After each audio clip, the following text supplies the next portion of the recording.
Hello students, आज मैं आपको चैप्टर तार्किक लेखन पढ़ाऊंगी।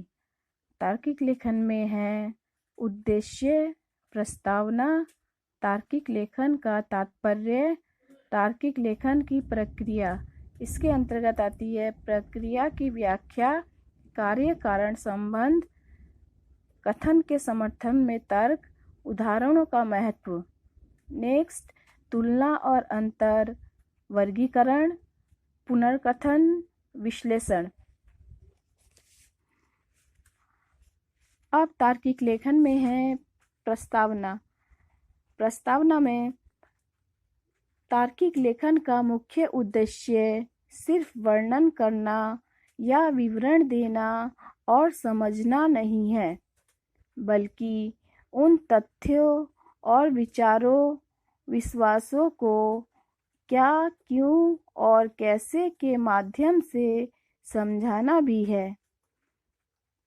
हम अपनी बातों को वैज्ञानिक ढंग से प्रस्तुत कर सके, इसके लिए तार्किकता हमें एक ठोस और मजबूत आधार देती है। अब है तार्किक लेखन का तात्पर्य।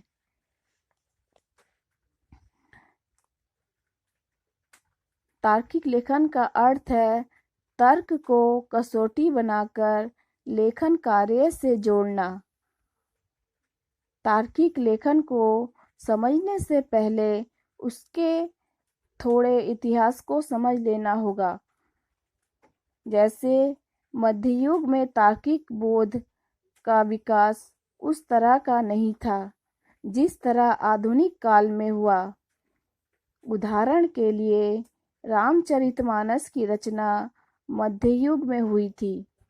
रामचरितमानस के एक पात्र हनुमान समुद्र को लांघकर श्रीलंका में पहुंच जाते हैं।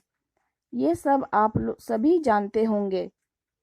तो आज का कोई लेखक इस प्रकार की घटना का वर्णन नहीं कर सकता है, क्योंकि इस घटना में विश्वास और प्रमाण नहीं है। हमारी तर्क की कसौटी पर यह उचित नहीं माना जाता है। आधुनिक युग की शुरुआत में यूरोप में हुए पुनर्जागरण से मानी जाती है। ज्ञान विज्ञान के विकास और भौगोलिक खोजों ने वास्तविकता की नई और उसके चिंतन नए तरीकों को जन्म दिया। लोग जीवन के हर पहलू को तर्क के आधार पर देखने लगे। आप सभी यह जानते हैं कि हम आज आधुनिक युग के मनुष्य हैं, इसलिए हम भी प्राचीन बातों पे विश्वास नहीं करते। जो हमारे सामने प्रमाणित होता है उसे ही हम विश्वास करते हैं, और ये प्रमाण तर्क के द्वारा ही साबित किया जाता है। उदाहरण के लिए, जैसे हम फूल की गंध को अनुभव करते हैं, तो उसके साथ ही साथ उस मिट्टी की ओर भी देखते हैं जिसमें पौधे का जन्म हुआ था, और उस खाद और पानी को भी देखते हैं जिससे पौधे का पोषण हुआ। कहानी, कविता, उपन्यास या अन्य रचना के लिए यह जरूरी नहीं है कि उसमें तार्किकता हो। मानव के ऊपर की गई रचना दूसरी तरह से भी लिखी जा सकती है, क्योंकि मानव की संवेदना, भावनाएं और उनका अनुभव तर्क से एकदम अलग होती है। नाटक, कहानी, कविता या उपन्यास में मानव की भावनाओं से जुड़े होते हैं और इसमें लेखक का अपना अनुभव शामिल रहता है। इसी कारण रचनात्मक में तर्क की आवश्यकता नहीं पड़ती है। इसी कारण रचना में तर्क की आवश्यकता नहीं पड़ती है। यह कोई नहीं कह सकता है कि प्रेमचंद के उपन्यास गोदान की समाप्ति तर्क द्वारा हुई अथवा अतर्क द्वारा, लेकिन विज्ञान में, शास्त्र में या आलोचना में जब तक उसको तर्क के द्वारा सिद्ध नहीं किया जाता तो उसे प्रमाणिक नहीं माना जाएगा। एक और उदाहरण मैं आपको दे रही हूँ। जिस प्रकार विधाओं की प्रकृति के अनुसार तार्किकता का विकास होता है, विधाओं के अनुसार तर्क की शैली बदल जाती है। यहाँ विधाओं का तात्पर्य है उपन्यास, कहानी, नाटक, कविता, इन सबको विधाएं बोला जाता है। अब हम अर्थशास्त्र, समाजशास्त्र या साहित्य की प्रकृति में अंतर के अनुसार किस तरह से तर्क का विकास कर सकते हैं, इसे देखिए। यदि हम कहते हैं कि ग्रामीण क्षेत्रों में गरीबी है, तो उसका अध्ययन यदि अर्थशास्त्र के तर्क के अनुसार करेंगे तो हम कहेंगे कि ग्रामीण जनता की क्रय शक्ति बहुत ही कम है, ग्रामीण क्षेत्रों में बाजार नहीं विकसित हो रहे हैं, आदि आदि तर्क देंगे। लेकिन जब हम समाजशास्त्र में ग्रामीण जनता की गरीबी का अध्ययन करेंगे तो गरीबी के प्रभाव से किस प्रकार से चोरी, डकैती आदि दुष्कर्म बढ़ गए हैं, इस और हम अधिक ध्यान देंगे। गरीबी के कारण मानव के रिश्ते में कितनी दरार आ गई है, इन बिंदुओं की और भी हम संकेत करेंगे। साहित्य में गरीबी का वर्णन भाव को छूने वाला होता है। वह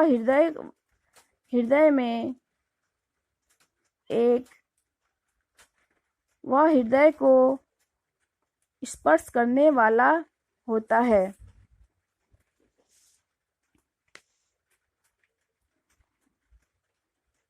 अब है तार्किक लेखन की प्रक्रिया।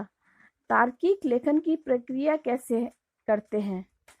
तार्किक लेखन की प्रक्रिया में विषय के चुनाव का बहुत महत्व है। आप लोग सभी जानते हैं कि जब हम तार्किक लेखन को लिखते हैं तो उसमें सबसे पहले हमें जिस विषय में लिखना है उस विषय का चुनाव बहुत जरूरी होता है। विषय के अनुरूप ही तर्क का निर्माण भी होता है। उदाहरण के लिए हमें इतिहास से संबंधित किसी विषय पर लिखना है तो उसके तर्क स्वयं इतिहास की पुस्तकों से ही प्राप्त होंगे। हमें इतिहास निर्माण की सामग्री ही ग्रंथों, सिक्कों, खुदाई में प्राप्त लेख, अन्य स्रोतों आदि कथन के आधार पर ही तर्क खोजने पड़ते हैं। हमें इन सब चीज़ों के माध्यम से ही अपने तर्क को खोजने पड़ते हैं और उसको प्रमाणित करना पड़ता है। विषय वस्तु के चुनाव होने के बाद हमें उस विषय वस्तु में क्या क्या लिखना है, इसका एक लिखित ढांचा हमारे दिमाग में बन जाना चाहिए। इसके बाद अपनी बातों को स्पष्ट करने के लिए हम तर्क का प्रयोग करेंगे। अब है प्रक्रिया की व्याख्या या कार्य कारण संबंध। तार्किक लेखन में प्रक्रिया की व्याख्या करना अत्यंत आवश्यक है। इन प्रक्रिया के माध्यम से उन संबंधों को समझ सकेंगे जिसमें कार्य और कारणों का विकास होता है।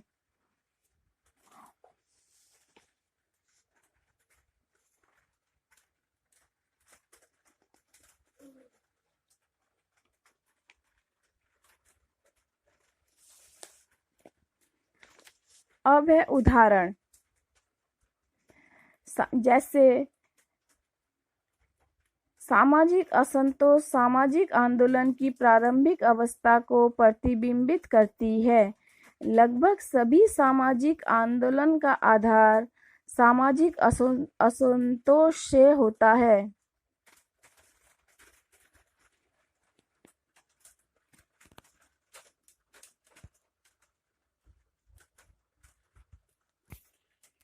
सामाजिक असंतोष से होता है।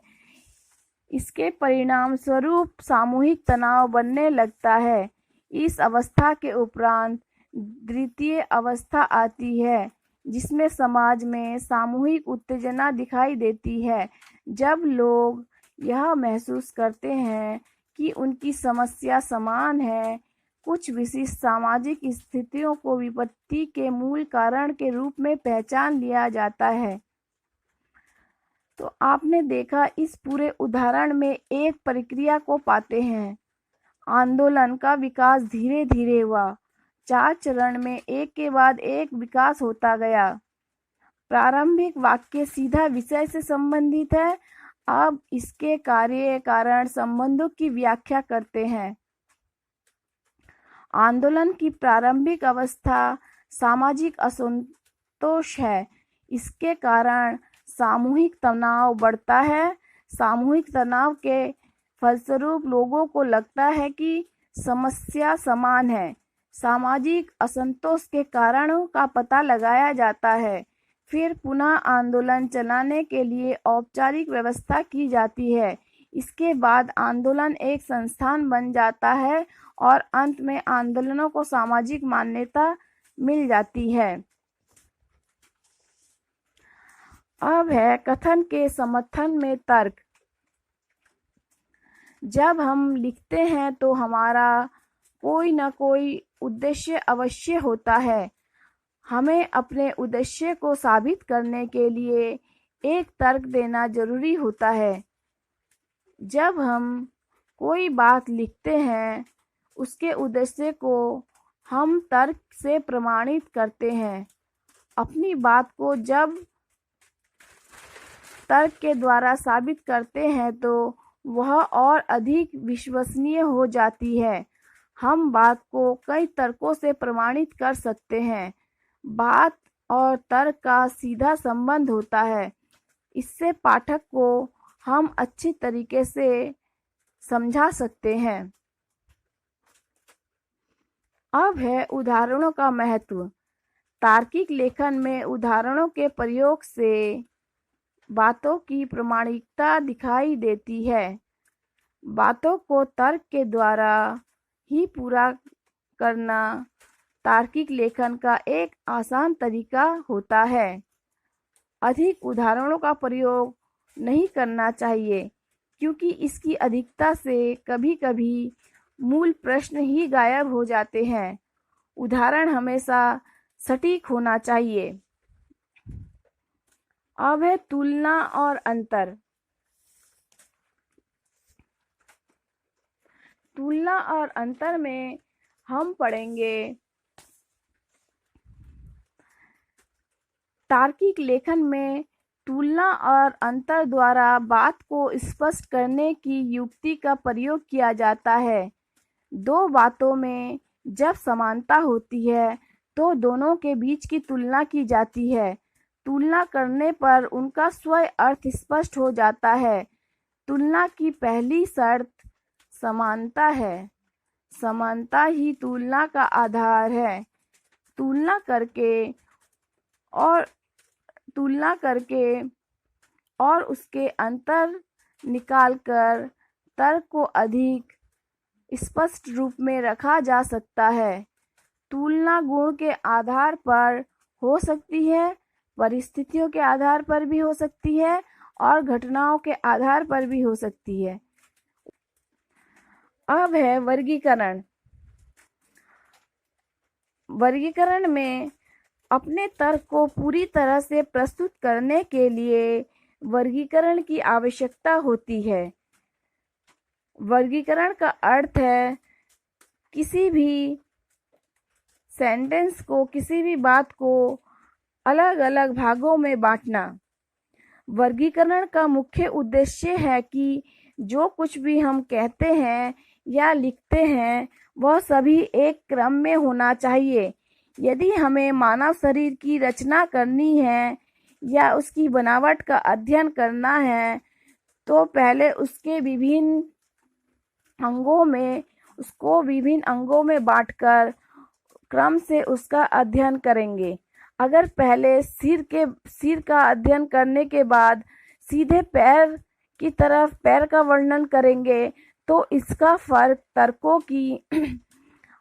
तर्कों की संरचना पर पड़ता है। वर्गीकरण द्वारा किसी एक बात को उसकी गहराई से स्पष्ट करने में सुविधा होती है। इसके लिए आपको मैं एक उदाहरण देना चाहूंगी। समझ लीजिए जैसे जनसंचार है। जनसंचार का अर्थ क्या है? यहाँ जनसंचार का अर्थ है संदेश या समाचार को एक स्थान से दूसरे स्थान भेजना। संदेश या समाचार पत्रों के माध्यम से या रेडियो के माध्यम से, सिनेमा के माध्यम से, पत्रिका आदि के माध्यम से, इन सभी के माध्यम से समाचार को एक स्थान से दूसरे स्थान भेजा जाता है। इन सभी को एक साथ जनसंख्या में रखते हैं। अब इसका वर्गीकरण किस प्रकार करते हैं देखिए। इनका वर्गीकरण 3 माध्यमों में होता है। मुद्रित माध्यम के अंतर्गत समाचार पत्र पत्रिकाएं आती है।